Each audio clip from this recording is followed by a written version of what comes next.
So getting started in Malum, what the hell is generating in our world? Well, the first things you're going to find are two different ores, Soulstone ore and Brilliant Stone. Brilliant Stone you can basically cook up into refined brilliance, which you can then put into a bottle and make a bottle of enchanting. There are some other uses in Spirit Infusion, which is something I'll be showing you shortly. And then we have Soulstone ore. Soulstone ore we can cook up into refined soulstone, which we can use to make our Encyclopedia Arcana. This is your encyclopedia for Malum. If I actually show you in it, it kind of looks like Formcraft, but much more beautiful. I mean, this artwork is stunning. And it has everything completely unlocked, and you can do anything in any order that you like. But don't worry, I'll be taking you through everything in this guide. One of the other things that is going, in fact, I haven't finished telling you about the refined soulstone. So we can also turn it into, with iron and sticks, a crude scythe. And this is one of your bread and butters of the mod. You can also make it into blocks of soulstone and a gilded belt, which gives you a little bit of armor. But you are going to need hallowed gold ingots, which you won't be able to get quite yet. Now, the other thing you'll see generating around the world are these beautiful runewood trees. Now, what you'll notice on these trees, apart from the fact that you can obviously chop them and make them into planks, etc., is the exposed runewood logs. So what we can do with these is take our axe, right-click it to strip it to become a revealed runewood log. You then break the revealed runewood log and get a revealed runewood log.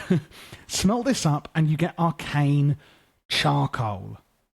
Arcane charcoal basically can be made into a block of arcane charcoal or arcane fragments, and it smelts 16 items. The fragments, like when you get tiny pieces of charcoal from other mods, which normally do one piece of smelting, the arcane charcoal fragment will smelt 2 items. So basically just a nice way of getting some extra.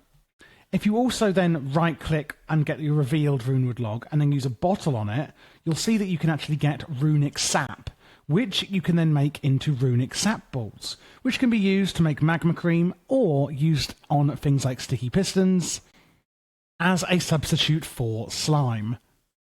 You can cook these up into a drinkable version in some versions of the mod. I'm filming this on NeoForge 1.21, so at the time of filming, the latest version of Minecraft, and that doesn't seem to be an option in this version, however. So with the scythe that you can make, you're actually going to want to go out and kill things for their souls, which is kind of really cool, actually.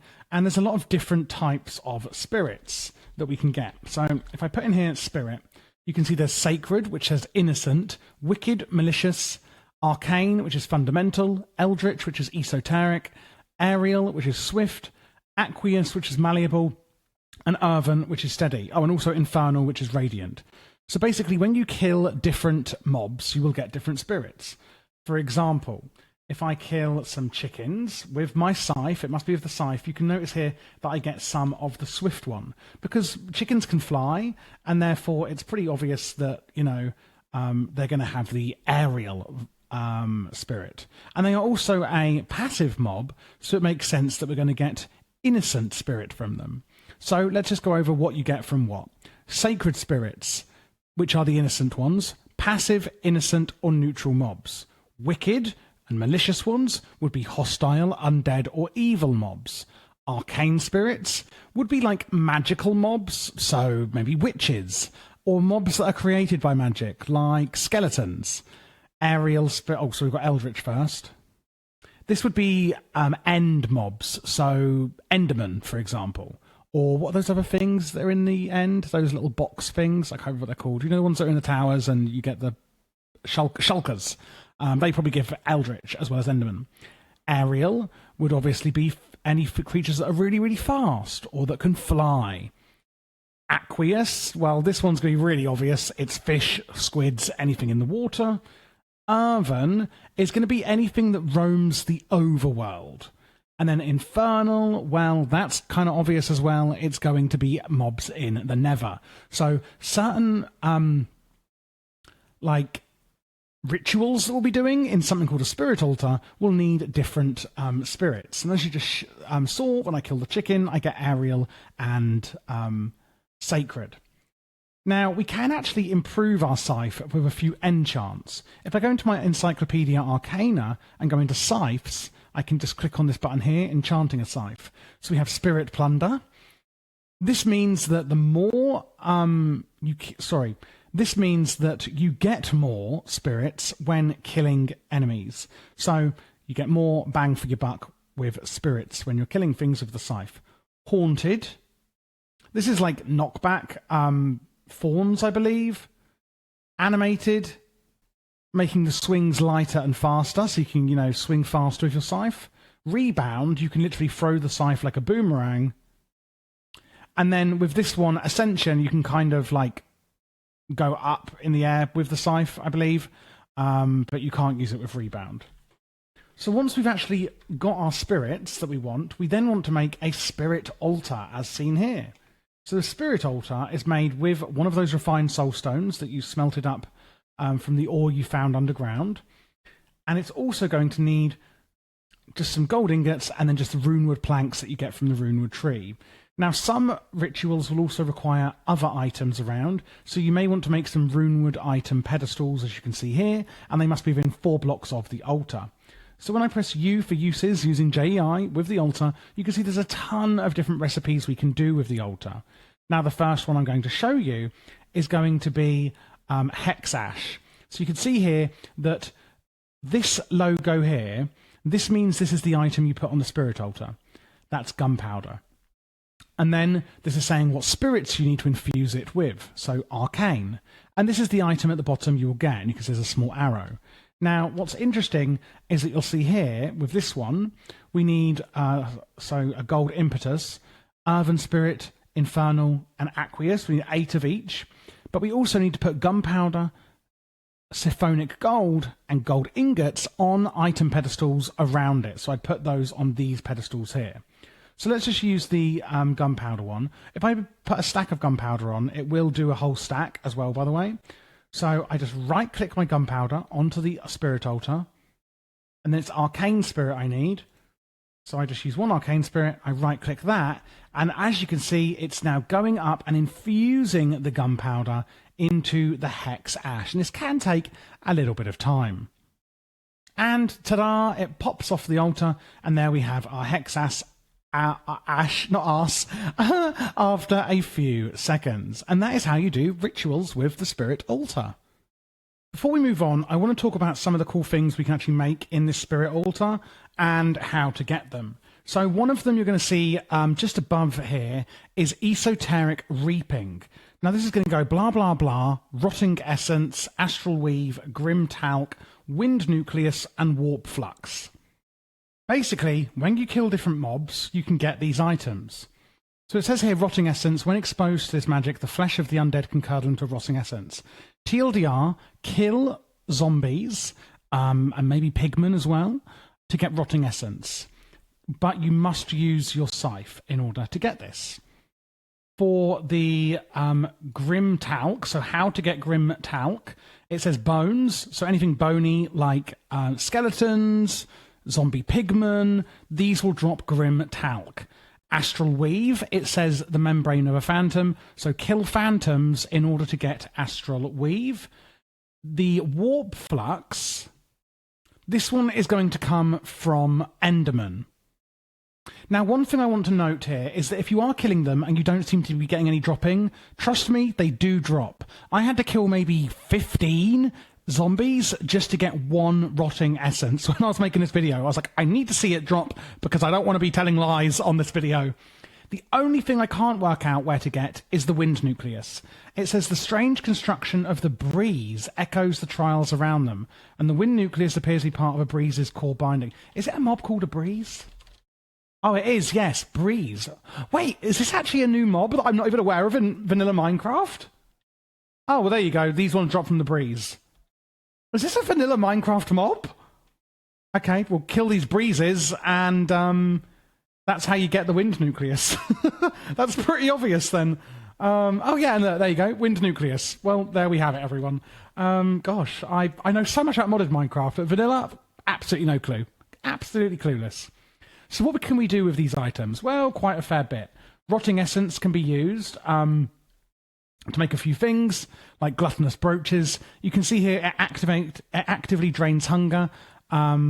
but when worn, gives you an extra belt slot. And this is like a brooch.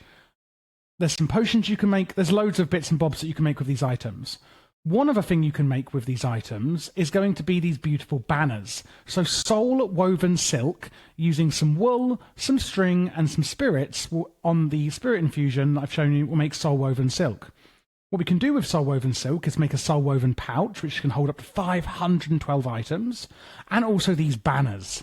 When using these banners with a Rotting Essence, Astral Weave, Warp Flux, or Grim Talc, you get different variants. Now, I wasn't sure if these give effects to the player when near them. They don't. It does just seem to be an aesthetic difference. So this is what the basic banner looks like. This is the Grim Talc banner. This is the Rotting Essence banner. This is the Astral Weave banner. And this is the Warp Flux banner. And this is what they look like if you would like to get those. And that covers off like this bit of the... Oh, and there's also the gear. It gives magic proficiency. And what this will basically do is give you more magic damage. So you literally put, the leather cap or chest, etc. on the altar, give it these spirits, put these items on the pedestals around it, and you will then get your Soul Hunter gear.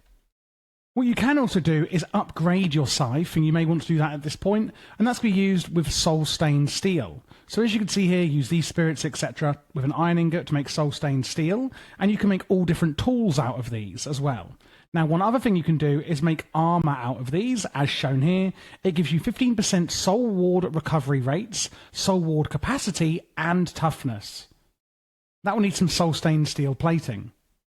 It can intercept attacks, creating an effect I call Soul Ward. It takes time to restore the effect if disrupted. So basically when enemies hit you, it just doesn't really have any effect on you, but then that actual effect will take time to recharge. So if you put on the chest, yes, you get armor, yes, you get armor toughness, but you also get Soul Ward capacity, meaning a higher amount of damage negation, and then also some recovery rate of that damage negation. And the only other thing you would need for that is Twisted Rock. Now, Twisted Rock is made simply, again, in Spirit Infusion, with just cobbled deep slate and Twisted Rock. Now, at this point in the Ultimate tutorial, I'm probably going to stop showing you these recipes, and you can just assume that if I'm it uses this item, then you can make it pretty simply in Spirit Infusion. To actually enhance our abilities with gathering souls and things like that, there's a lot of accessories that we can get from Malum using Spirit Infusion. So, number one, we have the Belts of the Prospector. This is going to help with explosions, so using TNT and things like this. Explosions are enchanted with Fortune Free, and it will protect against valuable items from explosions. Now, I'm not sure exactly what valuable items are called, but it will give you Fortune Free on anything that you're breaking with explosions. We have the Ring of the Demolitionist, improving explosions, meaning your explosions are basically bigger and more impactful. Ring of the Hoarder, which gives you the automatic collection of explosion drops. You can go TNT crazy, baby. The Necklace of Blissful Harmony reduces enemy aggression, which you make from an ornate necklace, which just gives you 2 armor toughness. Then we have the Reactive Trinkets. So the Ring of Curative Talent. This is going to give spirit collection. So whenever you're collecting those spirits from enemies you kill, it will actually give you some health back. We have the Ring of Alchemical Mastery, whereas such spirit collection aids in potion durations, giving you extra time on your current potions. The Ring of Mana Weaving, spirit collection recovers Soul Ward. Remember Soul Ward? That's the damage negation effect I mentioned on the gear that I showed you earlier. That's going to give you much more replenishment. Ring of the Arcane Prowess, where Spirit Collection generates experience points. Whenever you kill enemies with your scythes, you're actually going to get experience points. We then have the Necklace of the Mystic Mirror. This says plus 100% Arcane Resonance. So what does that actually mean? Well, it buffs the effects on spirit collecting that I just mentioned. So all of those buffs where it's whenever you're collecting spirits, you have those extra buffs coming in. It's buffing those buffs, if that makes sense. The effects that happen when you collect spirits that may be happening on your character are buffed. I don't know if that's a bit wordy or makes any sense. But that's basically what it does. So if you're killing a mob and when you get spirits, it's giving you health, this will buff that effect on how much health you would get, sort of thing. I do believe that's the correct analysis of how this works. I've done a lot of research into it. The answers I found weren't absolute, but I've been told it by the mod dev that it does actually buff the effects of Spirit Collection. We then have the Ring of Esoteric Spoils, which gives you more spirits when killing enemies. And that's where we go through the Ornate Necklace, Ornate Ring, giving armor, toughness, etc. on both of those, and the Gilded Belt and Ring, which also give armor as well. Pretty simple ones there. We have the Belt of the Starved, which gives you plus Spirit Collection. So when you collect spirits, you get Gluttony. That's right, you gluttonous pig. Basically, it says here that it will amplify magic damage you do, but will make you hungry. There's also Ring of Desperate Voracity, where rotten foods are tastier. This is actually really nice. And eating rotten foods extends that gluttony effect on yourself, which is really cool, actually. We also have the Necklace of the Narrow Edge, whereby you get 40% more Scythe proficiency and augments your Rebound and Ascension enchants if you are using them. However, the Sweeping Edge, I was going to say enchant, but basically the Scythe actually automatically has a Sweeping Edge built into it. This will disable that effect on there, unfortunately, but you're going to get more spirits, etc. Ring of the Howling Maelstrom, where Rebound, enchant, creates a Windborne Maelstrom, which is really cool. It will suffer a longer cooldown, however. And then there's the Ring of the Howling Maelstrom. Wait, Ring of the Howling Maelstrom? Oh, sorry, Rising Edge is the one I missed. Ascension enchant launches targets upward. So these are just enhancing the enchants that you already have on your Scythe. The next cool thing we can do is making runes and brooches to hinder and enhance our gameplay using a runic workbench. Runic workbench is simply made with spirit infusion at the spirit altar. And then what you're going to want to do, I'm going to show you in the book. So we can make 4 different brooches that give us some slots. Runic brooch, elaborate brooch, gluttonous brooch, and the glass brooch. So the runic brooch, basically you need block of hallowed gold and some leather, etc. Just in a crafting table, you can then make the runic brooch. This is going to give you 2 rune slots where you can then equip runes, which I'm going to be showing you through shortly, which will enhance your gameplay. However, you do lose a ring slot. So this is why I'm saying they hinder and enhance. An elaborate one will give you a belt slot. So you can actually wear 2 different belts rather than just 1 belt. Meaning, you get double. If there's 2 certain belts that, I've showed you previously that you think, oh, I really wish I had both of those, then you can do that. However, you do lose a necklace slot. The gluttonous one, going to actively drain hunger, but you get, again, 1 extra belt slot. So you don't lose any slots, but you are going to have a constant draining of hunger. And the glass one, 2 rune slots you get, but it takes away 25% of your maximum health. Oh, it's not easy, is it? And this is made again in Spirit Infusion. So like the basic runic one, you get 2 runes but lose a ring, crafting table, and then Spirit Infusion, Spirit Infusion. Then we have the actual runes you can get. Vitality, culling, etc. So Rune of Vitality, what you do is you get 16 Sacred Spirits and then Tainted Rocks. Tainted Rocks are made from, I think it's Deep Slate with Spirit Infusion. So once you've made your runic workbench, let me just see how many I need, because I want to make 10 billion of them. What I do is I get my Tainted Rock, and I place it on the runic workbench, and then I put in my Sacred Spirit. So simply, just like you do the infusion crafting, I just put in the Innocent Spirit, and as you can see, the runes are popping out, and I'm getting a Rune of Vitality. So that is how you make the runes and the brooches. So what runes do we have? Well, we've got the Rune of Vitality, where you get 20% plus healing received. We've got the Rune of Culling, plus Scythe's Exploit wounds. So basically, so if the target already has taken a hit to their health, and therefore they are technically wounded, then it will do more damage. So the effect appears to activate with targets at or below half health, and increases the damage dealt by the scythe by about 2/5. Meaning you're going to be doing about 40% more damage to targets under half health with this Rune of Culling. The Rune of Scorching will add burning damage to your weapons. The Rune of Dexterity gives you speed and more speed at low health. This is amazing. That's a really good one. Rune of Ailment Cleansing, shortens negative effects. God, I wish I had that in RL Craft. Rune of Protection, plus 20% armor. Rune of Reinforcement.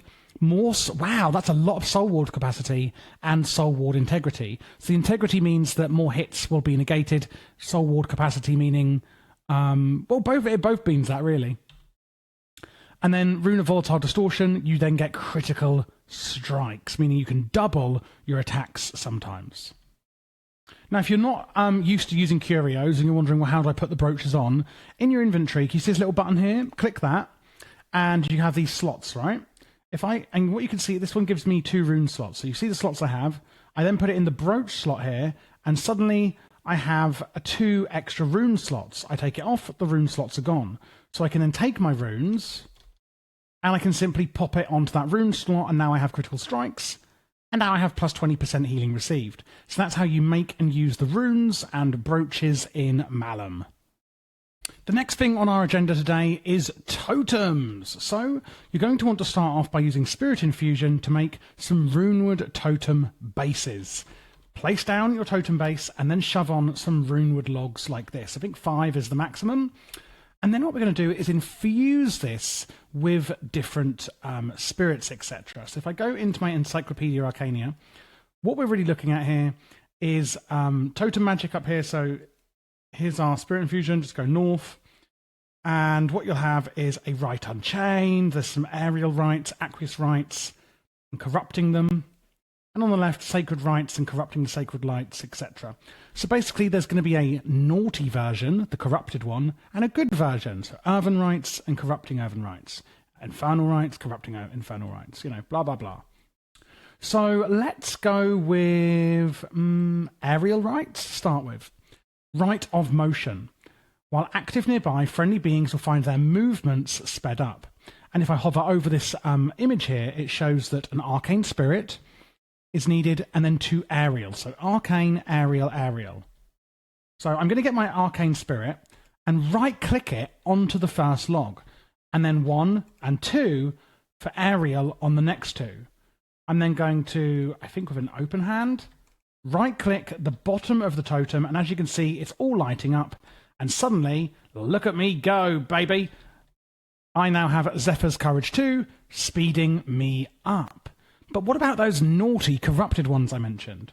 Well, put down your Runewood totem base, and then we're going to go and get our 5 Runewood logs. 1, 2, 3, 4, 5. And that is going to be a Rite Unchained. And that needs 5 Arcane Spirits. So, 1, 2, 3, 4, 5. Right-click the totem base. And oh my god! It's pure evil. That's right, baby. This is basically corrupting the nearby land. So do be careful when doing this. You may also want to do this maybe floating up high or something so that this effect doesn't happen. But this has changed it all into Soulwood totem poles. Now, with the Soulwood totem poles, actually, before I even say that, maybe you want to change this totem. Simply get your axe and right-click it, and it will remove the runes. And that's how you revert it back to normal. So if I reactivate the Soulwood totem pole so it's active, what I can then do is get my Runewood logs and just place them on top here. And what you're going to see after a few seconds is that the Runewood logs will change into Soulwood logs. Now, Soulwood logs is what you're going to be using for your corrupted versions of these totem poles. So the normal wood is used for the normal rites, corrupted with the Soulwood logs. So, for example, if I want to go into corrupting the aerial rites, and I go with Arcane, Aerial, Aerial, you'll see here that a simple aura, while active, nearby friendly beings will have their connection to the earth disrupted, lowering their gravity and increasing their jump height. Or we can do an advanced version with an Eldritch, Arcane, Aerial, and Aerial. An advanced rite, while active, it will slowly ease the stress of time on the mind, offsetting the effects of insomnia for those around it. So they're not necessarily evil, the rites itself. You can see here the Aerial rite with just Arcane, Aerial, and Aerial gives you speed, whereas the corrupted version lowers your gravity and increases jump height.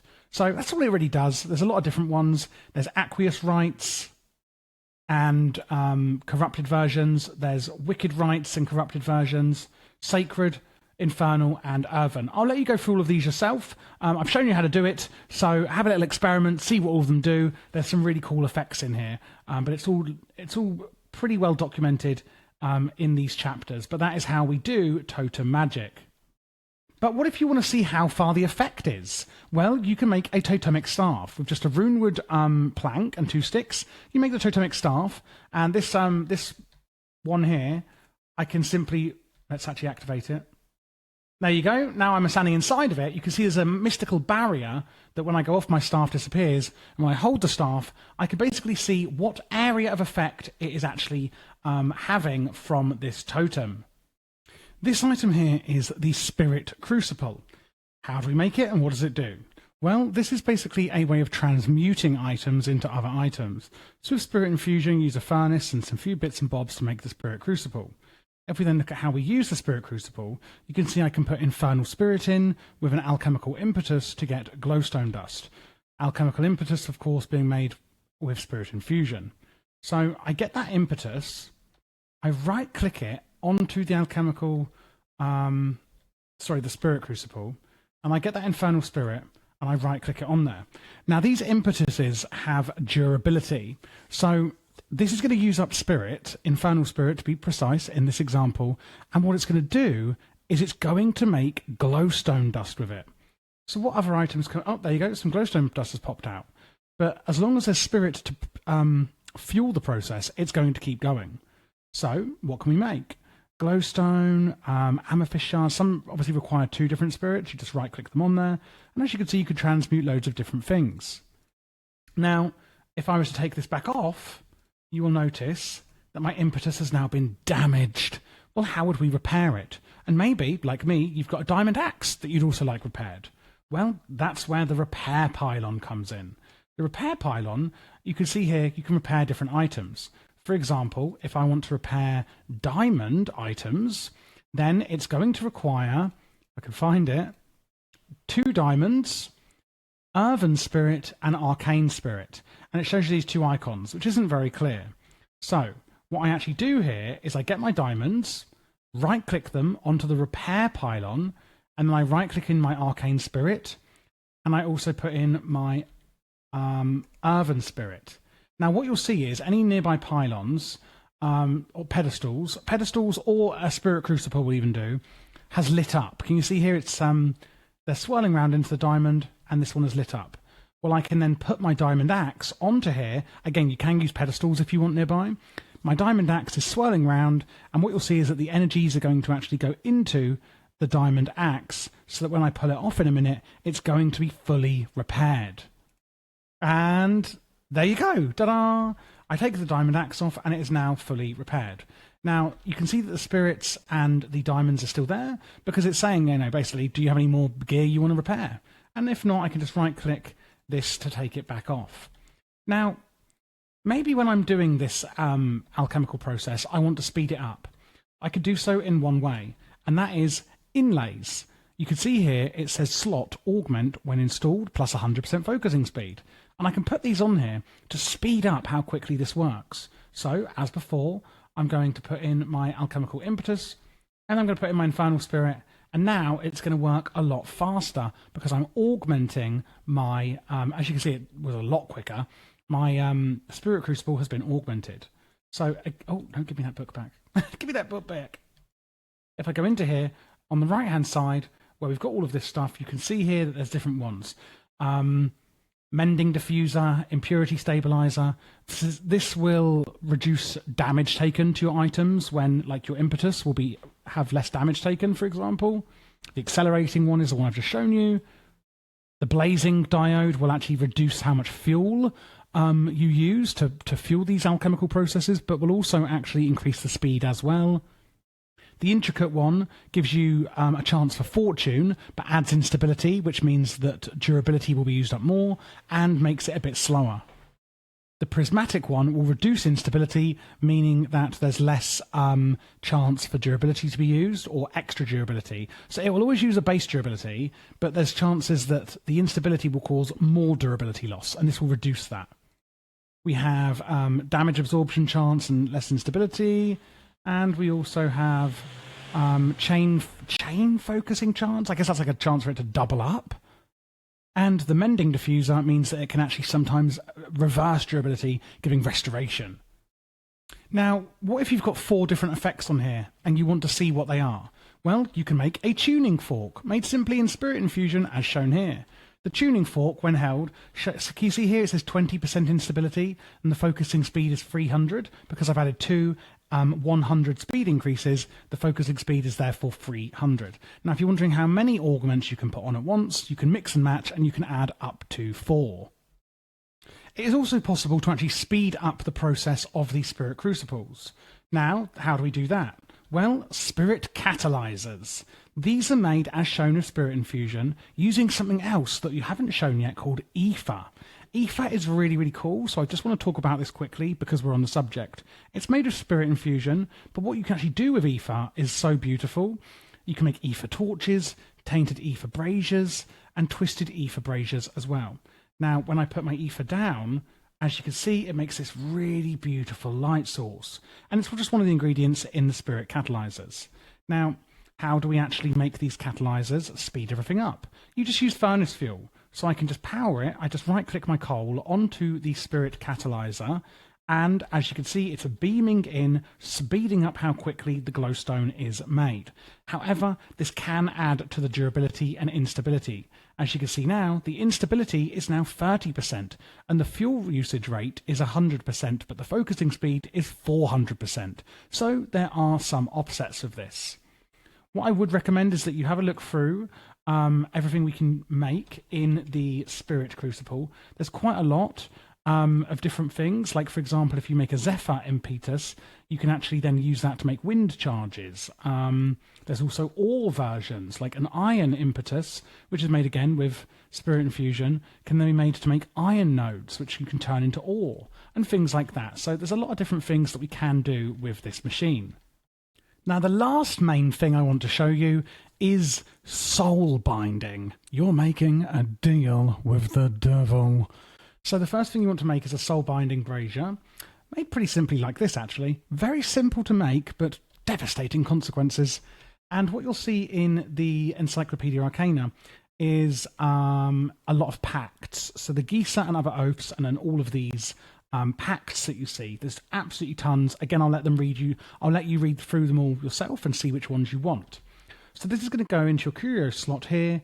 In fact, there isn't a slot for it until you actually add it, it seems. So the one I'm going to show you is the Pact of the Warlock. The initial hit against enemies blasts them with wicked arcana, but you feel anger, causing anger. Cause anger. Oh, sorry. Feel anger, cause anger. Enemies detect you from twice as far. So it explains, the positive benefits up here, the negative benefits down here. So how do we do it? Well, taking the power of the Warlock, we can see there's quite a lot going on here. Number 1, the actual catalyst for the item or the ritual itself, which in this case is 12 refined soulstone. So I get my 12 refined soulstone and I right-click it into the soul binding brazier. What that does is it puts it in the middle as the catalyst. Then I need to do the rest of the items. So for this one, it's going to be 4 arcane charcoal, 4 hex ash, and then our spirits, 16 wicked, 16 aqueous. So I'm going to go and I'm going to right click my arcane charcoal and my 4 hex ash. As you can see, it starts floating around. You'll know it's correct because I'll then put in my wicked spirits and my aqueous, and they will all float up above the brazier, so you know that you've done the recipe correctly. The last thing you need to do, or the second to last thing, is light it, and that again will need ether. Right click the ether and you'll see this beautiful look at that. Isn't that stunning? It's literally insane. Oh, hang on, I might take it for my thumbnail. So then the last thing you want to do once you've done that is right-click it to hurt yourself, because it needs blood to complete it.